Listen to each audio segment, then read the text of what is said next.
On a vu en fait notre coquille. D'accord? Et là maintenant, on va l'utiliser pour faire quelque chose. Et ce qui est intéressant dans cette étude-là, c'est que ici, j'ai fait mon coquille. Donc ici, on retrouve exactement ce qu'on faisait tout à l'heure. Ici, on retrouve notre athémie. Et quand je récupère ma main ici, une main dans l'autre, je fais mon pied.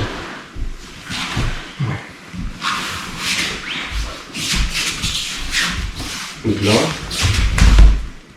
vraiment, essayez de trouver ici.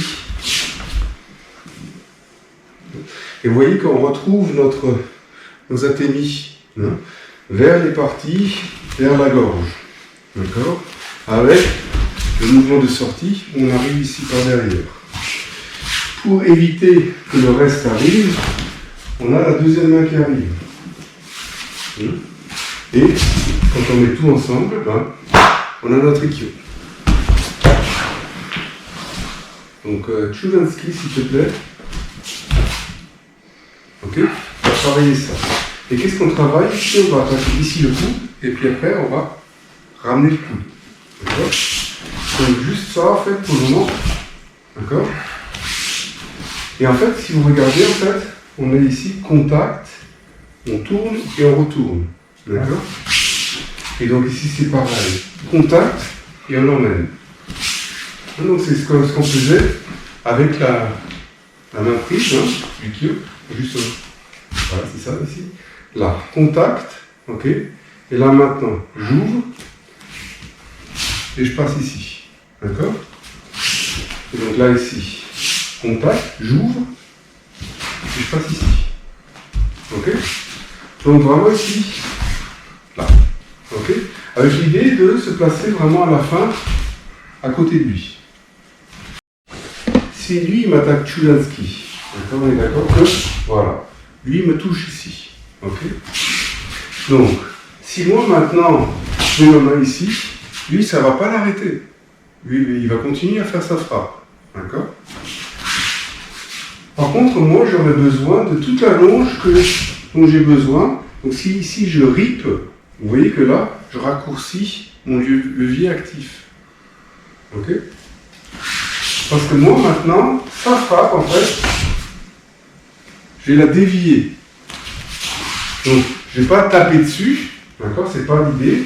L'idéal, c'est de l'aspirer sans qu'il s'en rende compte. Donc, un peu plus vite. Voilà.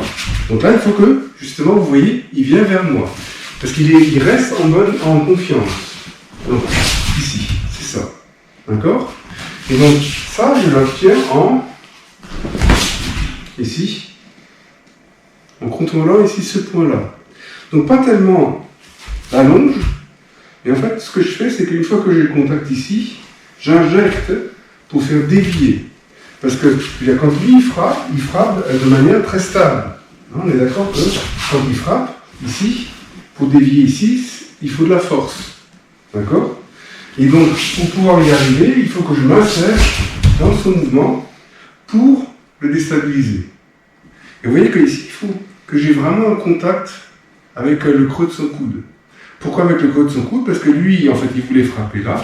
Et maintenant, il faut qu'il se méfie de ce qui arrive derrière. Là, on voit toujours Chulansky. Et là, on fait un Soto Kaitenage, mais avec ce qu'on vient de voir. Donc en fait, ici, je la tire vers le bas. Et en même temps, je me force à éviter ma frappe. Ici. Parce que je vais chercher le visage. Et du coup, il ne voit pas vraiment ce qui se passe avec son poing. Et du coup, je peux faire mon Soto Kaitenage. Ce qui est important, par contre, c'est que si je viens juste ici, vous voyez que là, il change. D'accord? Donc, il faut arriver ici à l'aspirer pour que je puisse faire mon Soto Kaitenage. Donc, ce mouvement de main qui est presque invisible, d'accord? C'est ce qui permet de vraiment faire le Soto Kaitenage, alors qu'on a l'impression que c'est la main en haut qui est la plus importante.